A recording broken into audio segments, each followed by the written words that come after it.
NTV time, जनता की बात जनता के साथ।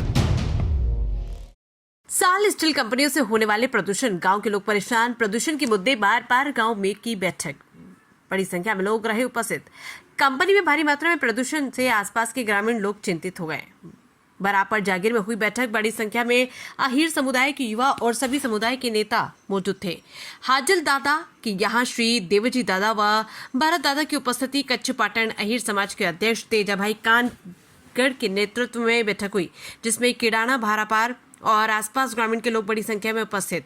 प्रदूषण को लेकर साल स्टील कंपनी के खिलाफ विरोध प्रदर्शन किया और अपना रोष व्यक्त किया। आज की बैठक में निर्णय लिया गया कि यदि कंपनी भविष्य में भी प्रदूषण फैलाती रही तो मजबूरन साल स्टील कंपनी को बंद करना पड़ेगा। अगर कंपनी भविष्य में भी प्रदूषण फैलाती रही तो आसपास के सभी नेता और भाई बहन एक साथ मिलकर कंपनी पर ताला जड़ देंगे। सभी नेताओं ने एक स्वर में आवाज उठाई और साल स्टील कंपनी के खिलाफ विरोध प्रदर्शन किया। नेताओं ने कंपनी के खिलाफ इस आधार पर भी विरोध जताया कि हाजल डाडा क्षेत्र में काफी धूल और मलबा उड़ रहा है, जिससे धार्मिक स्थल पर काफी नुकसान हो रहा है। इसके अलावा इस कंपनी से मात्र 200 मीटर की दूरी पर बच्चों का स्कूल है। बैठक में विरोध जताया गया कि प्रदूषण के कारण स्कूल में पढ़ने वाले बच्चों की संख्या कम हो गई है। साथ ही प्रदूषण के कारण आसपास की जमीन बंजर होती जा रही है, जिससे किसानों को काफी नुकसान हो रहा है और लोगों को प्रदूषण के कारण काफी परेशानी का सामना करना पड़ रहा है।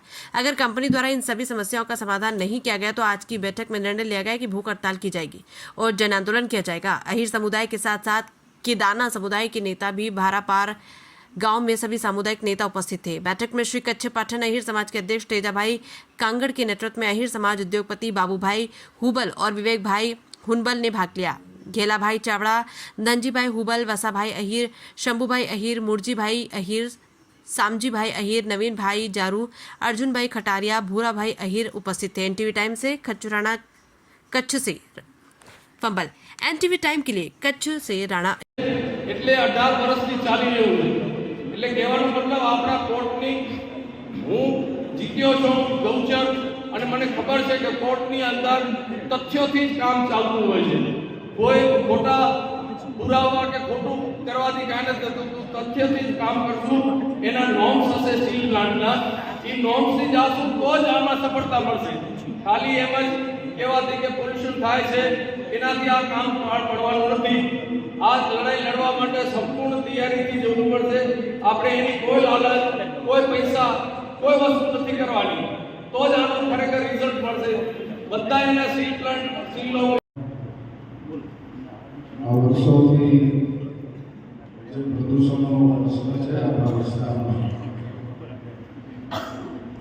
અને આપણે બધા જ આ વિષયથી ત્રસ્ત છીએ। તો જે પ્રકારે આપણા પ્રમુખશ્રી અને દાદા જે પોલિસી બનાવે, આપણે બધા જ સાથે રહી, જેમ વિજયભાઈ ખૂબ સારી વાત કરી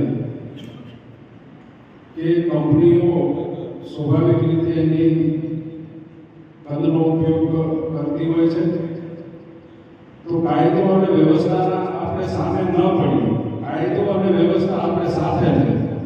એ પ્રકારે કંપનીને કઈ રીતે આપણે પ્રેશરમાં લેવી, એમના ચેરમેનશ્રીને બોલાવવા અને કઈ રીતે આપણે પ્રદૂષણના રોગો, ઘણી વખત આપણે આના માટે પ્રયાસો પણ થયા છે અને એ પ્રયાસો યોગ્ય છે અને પ્રયાસો થવા પણ જોઈએ, પણ યોગ્ય પદ્ધતિ ન હોવાના કારણે એ પ્રયાસો આપણને સફળતા નથી મળી।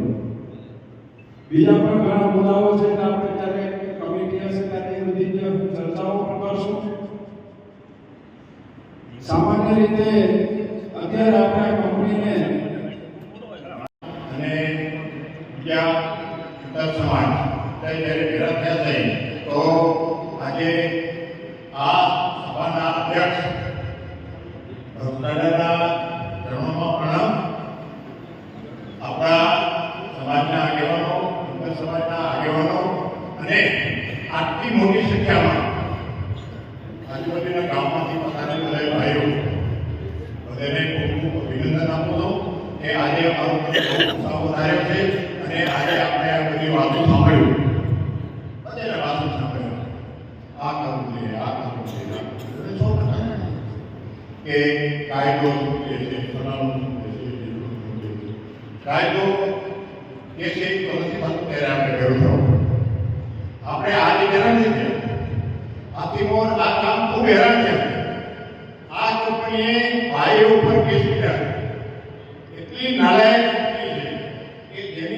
બેનને નથી બેનની ઉપર કેસ કરીને પુરાવ્યો.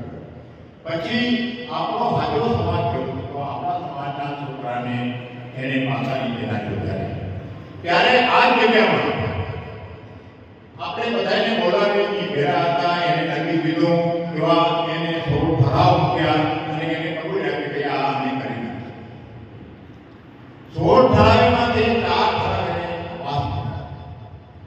પછી આનો કેસ પાછો ખેંચવામાં હાલ ખેંચે એમ કરતી કરતી 6